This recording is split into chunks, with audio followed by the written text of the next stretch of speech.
Kapitbahay kaya malakas yan.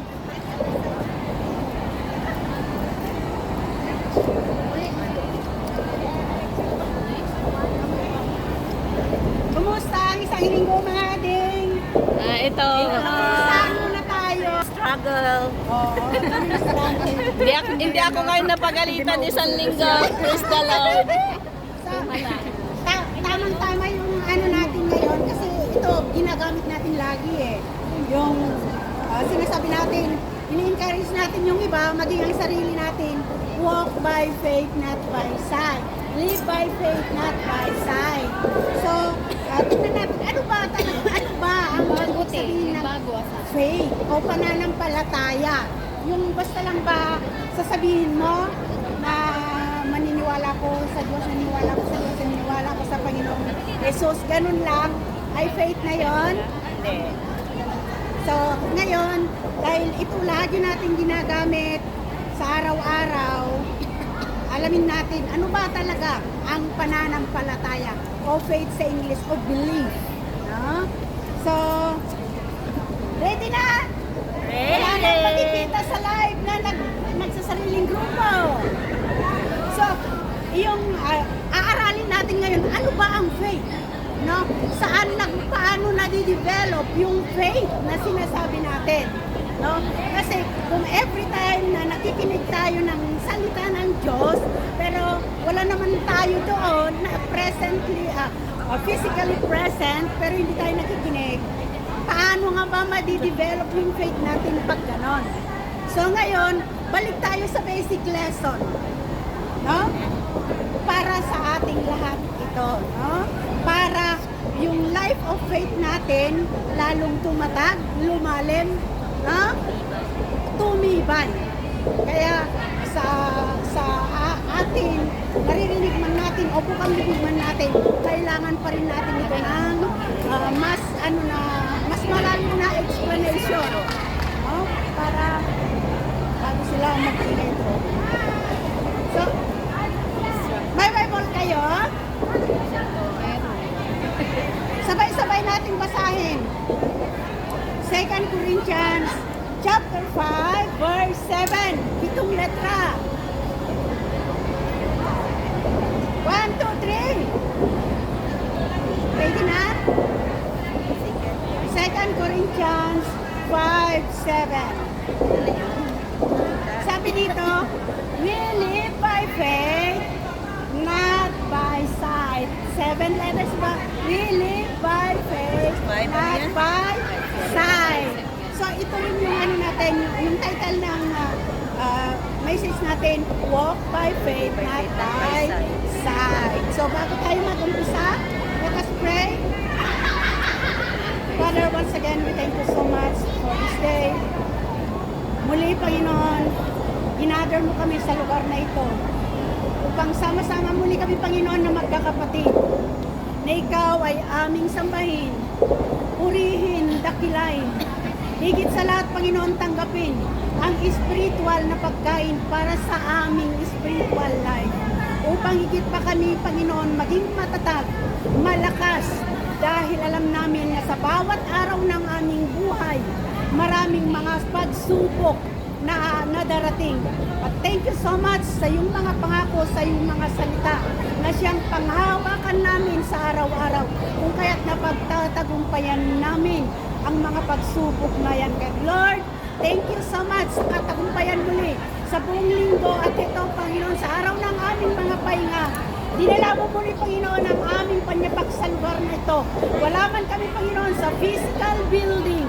Lord, your word says, for where there are 2 or 3 gathered in your name, you are in the midst of us, because we are your dwelling place.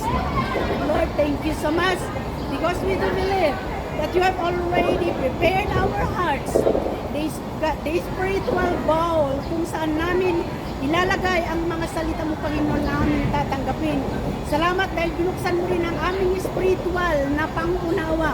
At patuloy mo, Panginoon, binubuhos sa amin ang karunungan na nagmumula sa iyo upang maintindihan namin ang kalooban mo at sundin namin dahil ito, Panginoon, ang nais mo sa bawat isa. At Lord, sa buhay ko, Use me as your mouthpiece. And thank you so much for the victory. In Jesus' name we pray. Amen and amen. Ganun po na.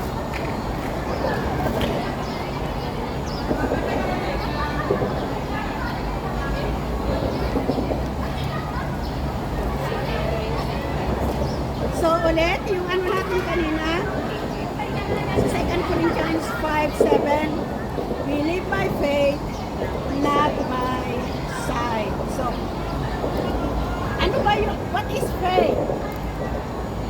Anyone can answer? Ano ba ang pananampalataya? Paano na de-develop o paano tayo nagkakaroon ng faith? Basta lang ba sinabi na, I believe in God, I believe in Jesus, sapat na yun? O, nung wala pa tayo sa mga gawain, o wala pa tayo sa mga churches, nung nandun pa lang tayo sa wilderness, yung sa hiking, picnic, karaoke, saan pa yung mga ibang paborito natin noon na puntahan? Yung wala na tayong lugar na makinig ng salita ng Diyos, o sa overtime mo, ay part-time mo, 2, 3, wala ka ng oras na makinig ng salita ng Diyos. Pero bukang bibig, naririnig natin, di ba, na kahit hindi ako pumupunta sa church, nasa puso ko ang Diyos. Nasa puso ko si Kristo. Naniniwala ako sa Diyos. Naniniwala ako kay Kristo. Sapat ba yon para masabi natin na may faith tayo? Kasi yun ang katwiran ng karamihan, di po ba? Pero tingnan natin, what is faith? O paano na-develop ang pananampalataya o belief? So basahin natin sa Romans 10:17. Sinulat ako dito. Sabi niya dito sa Romans 10:17, consequently, faith comes from hearing the message, and the message is heard through the word of Christ. So, ang pananampalataya ay nanggagaling sa pakikinig at ang pakikinig ay sa pamamagitan ng salita ni Kristo. So, ang pakikinig ng salita ng Diyos, hindi lamang once. O nakinig ka ngayon, o nakinig ka na. Tapos, bahala na ulit. Go on your way again. So, ang resulta ng pakikinig natin ng salita ng Diyos ay, ano yan?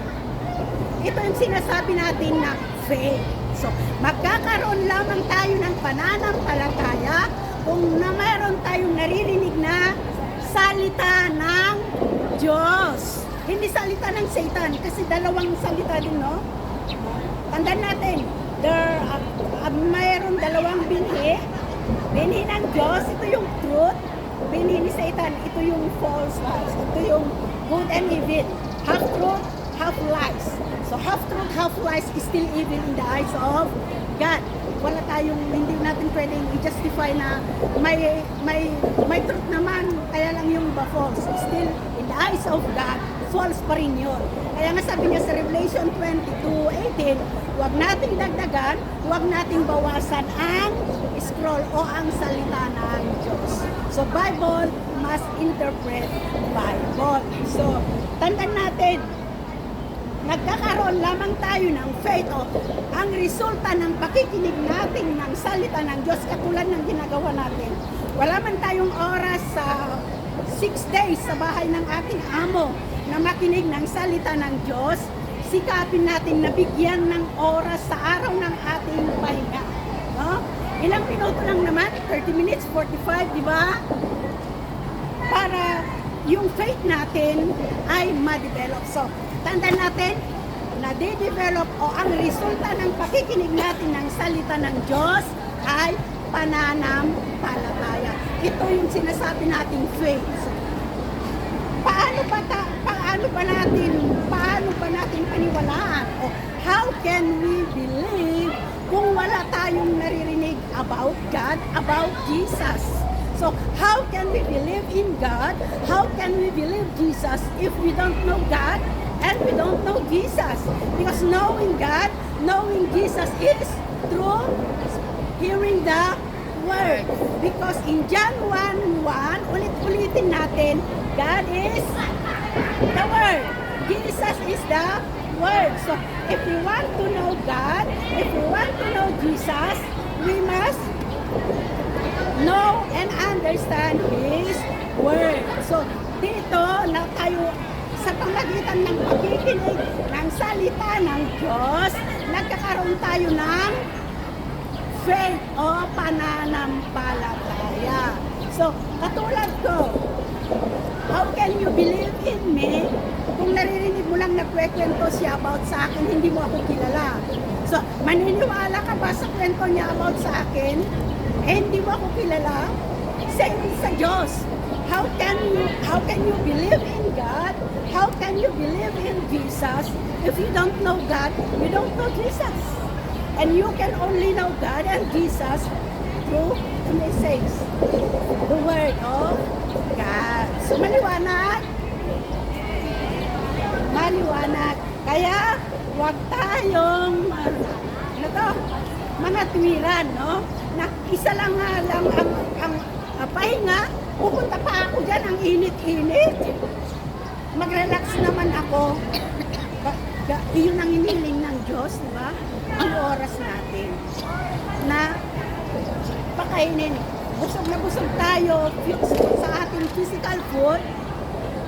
Sabi nga sa Matthew 4:4, man does not live by bread alone. So pakainin din natin ang ating spiritual na buhay. So, sa Hebrew 11, ito yung lagi kong naririnig. What is faith? Sabi niya sa 11,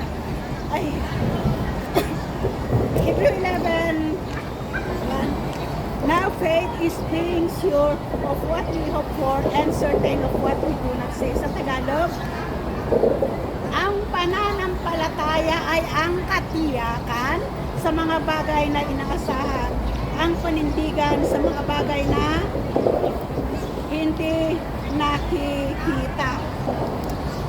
So, saan na yung outline ko na wala na? Saglit.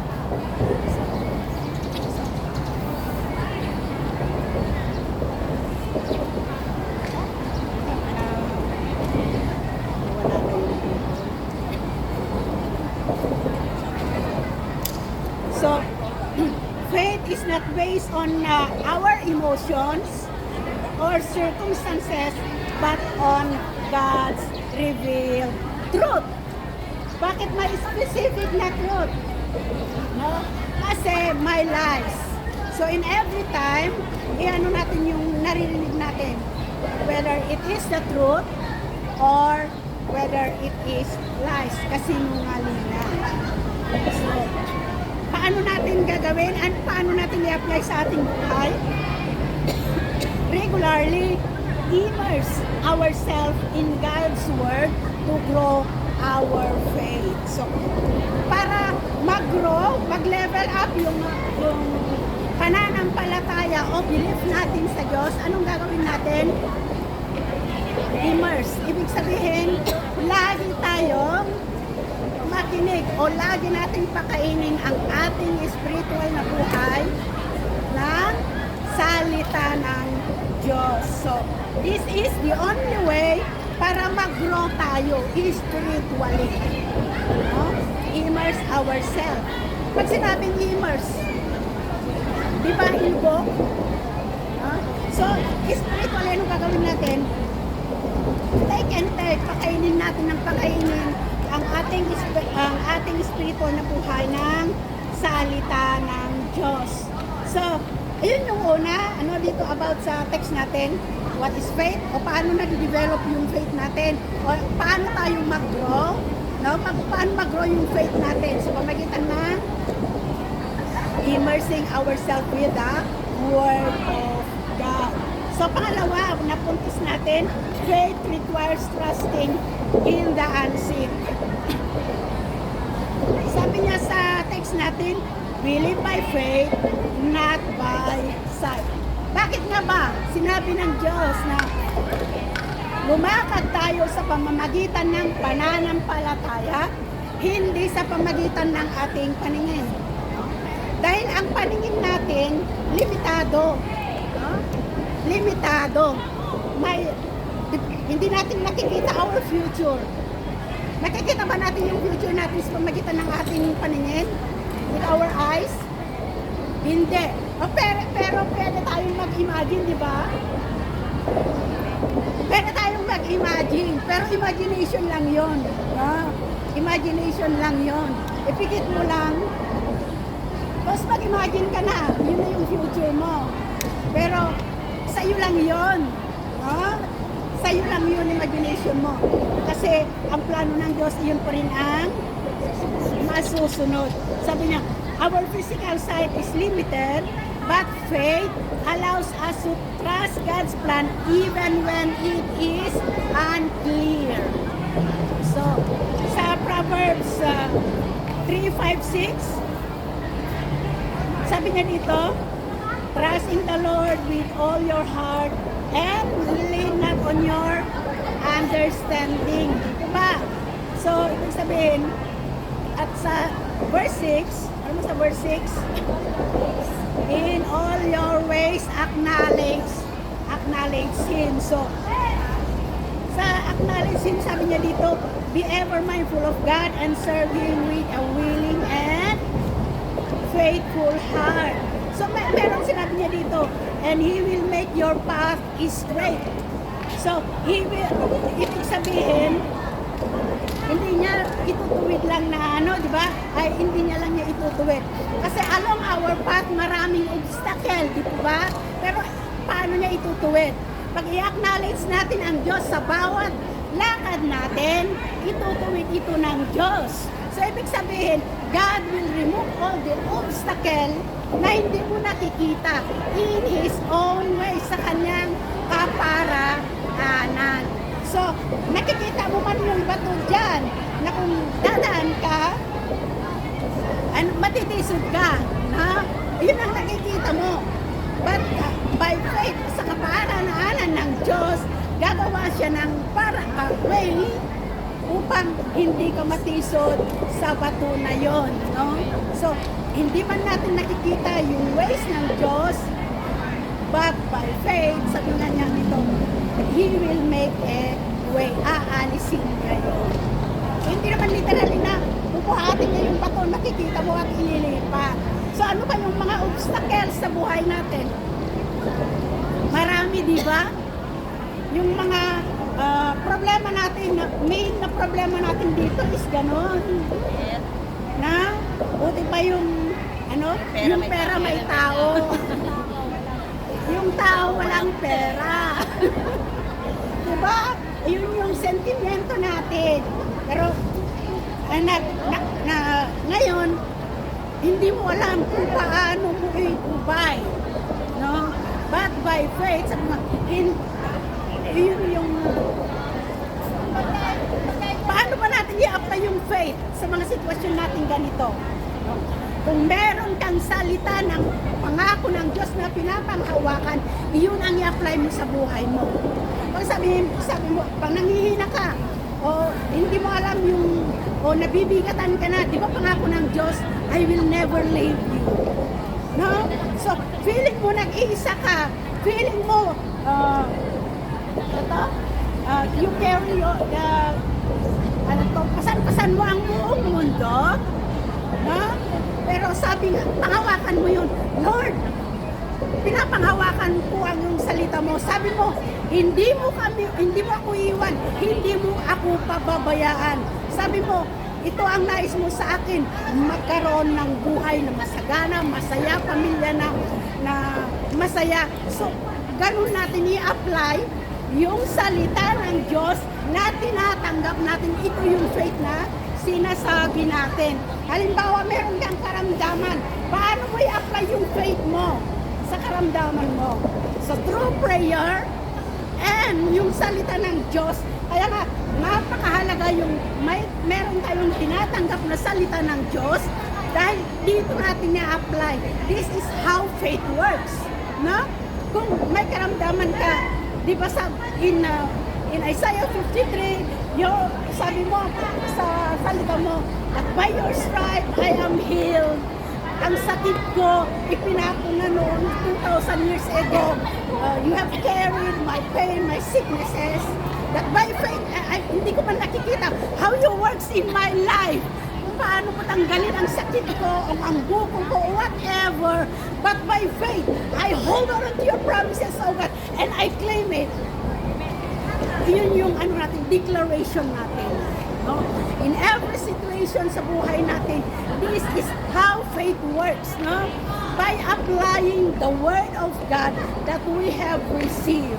Kaya napakahalaga yung pakikinig natin ng salita ng Diyos. Maging sa relasyon natin sa ating amo.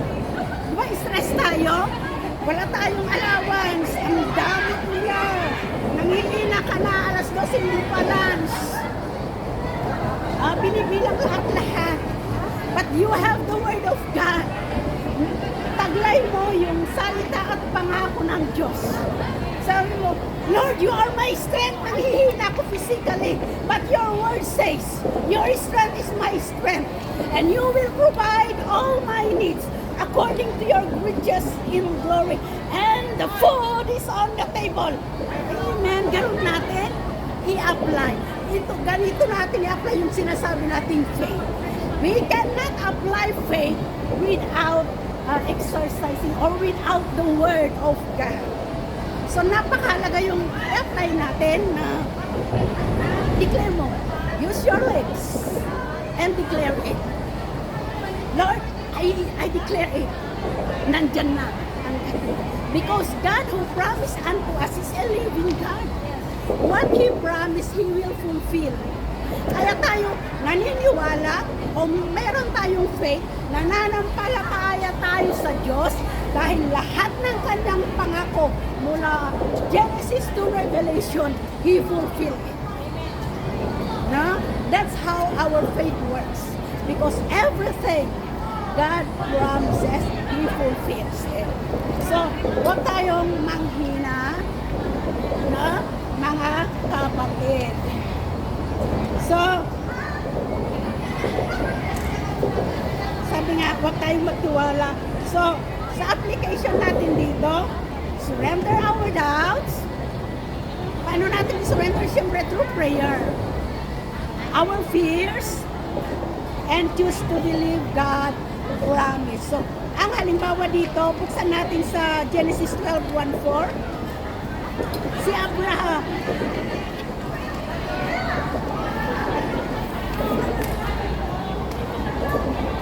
Genesis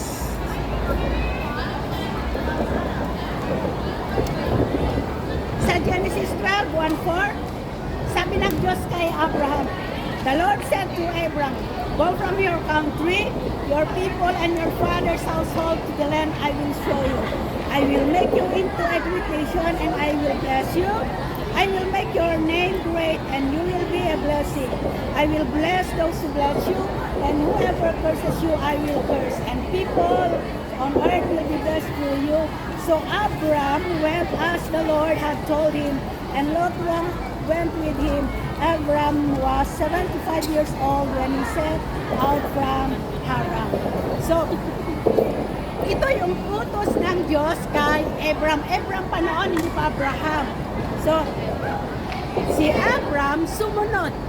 No? Hindi pa niya alam kung ano yung madadatnan niya. No? Wala siyang alam-alam kung ano yung sitwasyon na madadatnan niya sa land of Canaan. But by faith, dahil naniniwala siya, may pananampalataya siya sa Diyos, sumunod without doubt. So ganito yung i-apply natin dapat sa buhay natin. No? Kung ano yung pangako ng Diyos, kung ano yung sinabi niya na gawin mo to, kasi ang salita ng Diyos, punong-puno ito ng instruction. So bawat pagpapala may condition. No? Hindi yung mag-pray ako dito. Oh, open your hands Ibabato ko ang kotse, ang bahay. That's it. Amen! Amen! Nasa akin na yung yung bahay, yung kotse bukas. Ha? Hindi ganon. Sa bawat pagpapala o bawat pagtugon ng Diyos sa ating mga hinihiling sa Kanya, may condition. Ano yun? Isa lang. Obedience. No? Pagsunod sa Kanya. No? Pag sumuway tayo, alangan naman, tayo nga ng mga magulang, no? Pag sumuway yung anak, matigas yung anak, ibibigay mo ba? Ha? Hindi niya deserve pa. So, ganun din sa ating spiritual na father. Pag matigas tayo, lagi nating sinusuway ang pangako, ang salita ng Diyos. Anong gagawin din ng Diyos? Maging matigas din? Maging matigas din, no? Papaluin ka niya. Anong mga pagsubok na darating sa buhay mo. Kung magising ka, mabuti. Kung nagugulag-gulagan ka, hindi mo nakikita yon palo ng inaalaw na paluin ka, nasa sayo din yun, dito ba? So, makita natin dito yung kay Abraham, sumunod siya. No? Without doubt. So, dito naman sa Matthew 14:18-31, ito yung Jesus walk on the water. No? Yung mga apostles niya. Si Peter, nasa tubig sila, nakita nila si Jesus lumalakad on the water. Babaw ng tubig. No? So nag-doubt sila, ikaw ba si Panginoong Jesus? Sabi niyo, oo. Kung ikaw, utusan mo yung yung waves para makadaan din siya on the water. No? So, sumunod si Jesus. So, si Peter, umalis din sa bangka. So, naglalakad din sa on the water. So, nung nakita niya yung waves, yung alon, malaking alon, malaking waves, nagbanik, nag-doubt na siya, no? So, anong nangyari? Hindi nagsig. So, ganun yun. Ang trust natin sa Diyos dapat full, no? Walang halong doubt. Kasi once na nag-doubt ka, lulubog ka. So, sabi ni Jesus dito, yung you of little faith. So, dapat yung faith natin full. No? Walang halong doubt. Katulad ni Abraham. So, pero, yung natin dito kasi, ang Diyos, nakakausap nila nun, no? So, in our time, so, how can we know na yung boses na naririnig natin ay ang Diyos nga? Kasi, yung katulad yung sinabi ko kanina na igipit mo lang, mag-imagine ka, kung may naririnig ka na boses na ganito, ay apostle ka na, no? Ay nag-prophecy ka na, nag-prophets ka na, no? Dahil sinabi ng ganito, sabihin mo rin sa na ikaw ay ganito, o prophets ka na. So, dapat meron tayong discerning, kung tama, yung naririnig mong boses. So, paano natin maririnig ng boses ng Diyos? Hindi natin nakikita? Ulit-ulitin natin. Ang Diyos ay ang salita. So, hindi boses ng kaaway o may bumubulong sa'yo. Na kamuhian mo yun. O kaya galitin mo, o kaya siraan mo. Boses ba ng Diyos yan? Hindi. Boses ng kaaway. Kasi sinasabi nga dito, ang Diyos ay mabuti, ang Diyos ay banal. Ayun in front of the Spirit, of the Holy Spirit, gentle, ano pa? Humble. So alam natin, pero pag contradict doon, ibig sabihin, hindi espiritu ng Diyos. Espiritu ng kaaway. So, muli, paano natin i-apply sa buhay natin yung sabi dito sa text natin na lumakad tayo sa pamagitan ng pananampalataya? I-surrender natin sa Diyos ang ating mga doubts, mga fears, mga worries, and choose to believe God's promises. Yun ang pangalawa. No? Pangatlo, faith leads action. So, sabi nga dito, sa Romans 14, how shall they believe in Him of whom they have not heard without a preacher?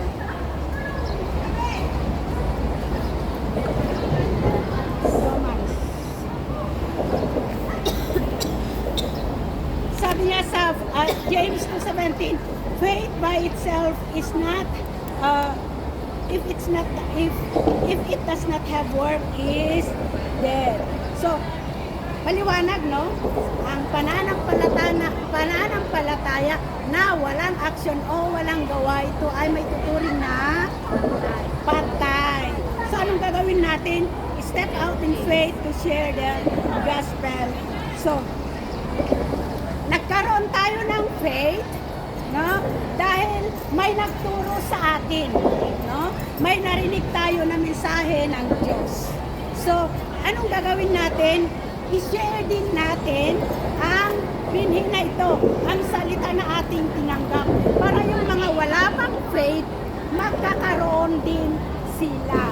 So, ito ay isang task, no? O command para sa ating lahat na tumanggap sa ating Panginoong Jesus, no? Kailangan huwag nating sarilinin.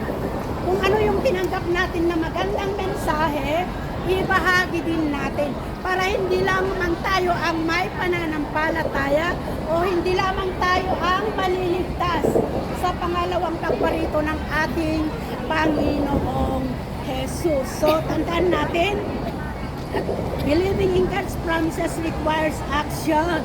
Stepping out in faith through being deepened in the Word of God. So, ano yung inaral natin? What is faith? Ano pa? Faith requires trusting in the unseen.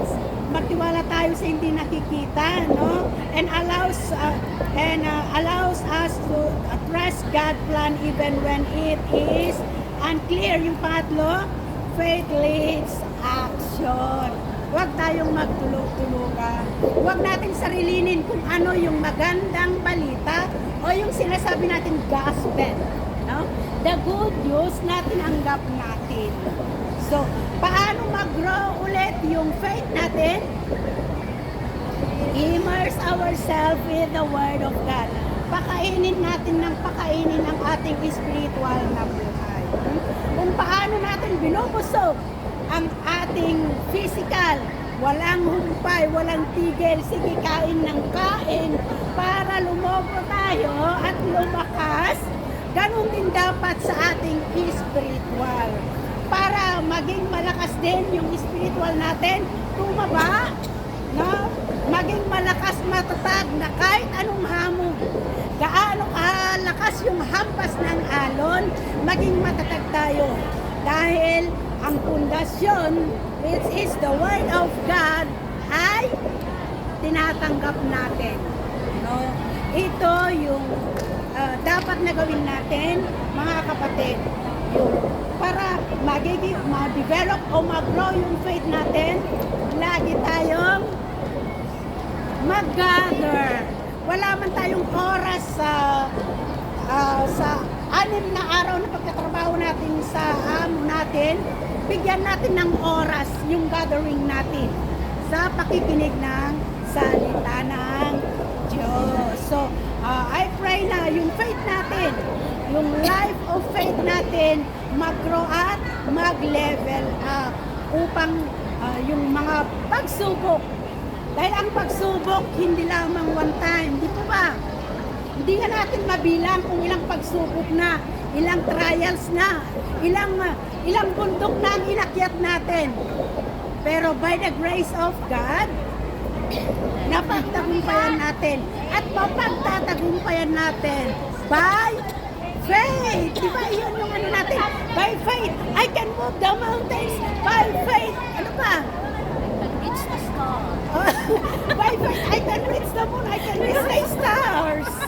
So, ito yung kung paano natin i-apply yung faith na sinasabi natin. Kasi, by faith tayo ng by faith. Hindi man natin alam kung paano natin i-apply. No? So, tandaan natin, ang faith hindi lamang sa pamagitan ng ating bibig. No? May kasamang salita ng Diyos. So, ulitin ko, para mag-grow tayo sa ating faith, patuloy tayong mag-gathering, makinig ng salita ng Diyos. Kahit sa bahay ng amo mo, di ba uso na yung mga Bible na may audio? Eh ano mo dito, no? O ilagay mo sa tenga mo. Hindi ilagay mo, hindi sa tenga mo yung isaksak yung no. TikTok. TikTok, hindi ang salita ng Diyos, no? Kasi habang busy yung katawan mo, no, pinapakain mo rin yung lumalakas din yung spiritual na buhay mo. Okay? So, meron tayong napulot. O, i-apply na natin yung faith natin. Ha? I-apply natin sa ating pang-araw-araw na buhay. Wala kang pera ngayon, pupugin mo sa panalangin ng Diyos. I-claim it. Lord, sabi mo, you provide it. And I claim it. Because you are my father. I am your daughter. I have the right to demand. Ganon natin i-apply yung faith natin. No? Bugbugin mo ang Diyos sa pamanalangin at isabihin mo sa Kanya yung mga pangako niya. Panghawakan mo. So that is faith. That's how we apply faith in our lives. No? By applying the word, the promises of God. Claim it. Diba? Claim the promises of God in your life. That's how faith works. No? So, I hope na meron tayong naitanim o naiukit sa ating mga puso na i-apply natin. Dahil napakahalaga yung faith natin bilang mga anak ng ating Diyos. So, yun lang mga kapatid. So, meron kaming lakad kasi mamaya. Ano pa?